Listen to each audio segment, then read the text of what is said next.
ọjọ́ gbogbo ní tolè ọjọ́ kan ní tolóhùn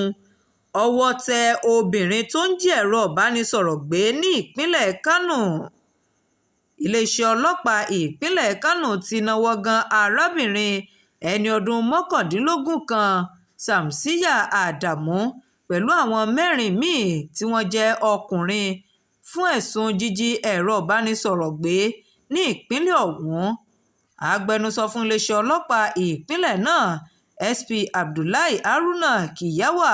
tó fìdí ìnáwógan ọ̀hún múlẹ̀ nínú àtẹ̀jáde kan tó fi síta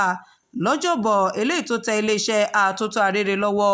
ló ti fi orúkọ àwọn afurasí ọkùnrin mẹ́rin ọ̀hún léde gẹ́gẹ́ bí Idris Yusuf, Alhassan Dahiru, Abdulmajid Haruna àti ẹnì kẹrin wọn Abdulmajid Haruna. SP Kiyawa ṣàlàyé pé nínáwógan àwọn afurasí ọ̀hún ló wáyé lẹ́yìn àfisùn látọwọ́ àwọn tí wọ́n ti pa lára tó ní ẹ̀ka iléeṣẹ́ ọlọ́pàá ìpínlẹ̀ Kánò ti gba oríṣiríṣi àfisùn látọwọ́ àwọn olùgbé ìlú Kánò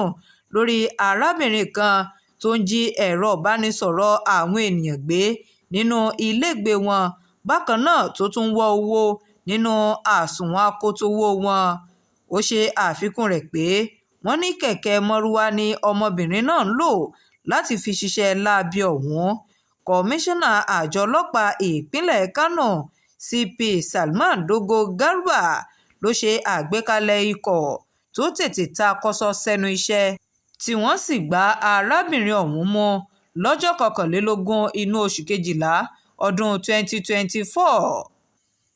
agbẹnusọ fún iléeṣẹ́ ọlọ́pàá ìpínlẹ̀ Kánò SP Kiyawa ti wá mú dá àwọn ará ìlú lójú pé àwọn afurasí ọ̀hún yóò fojú ba ilé-ẹjọ́ ní kété tí ìwádìí bá ti parí. Shakirat Arowolo Nurudeen ló ń jábọ̀ ìròyìn fún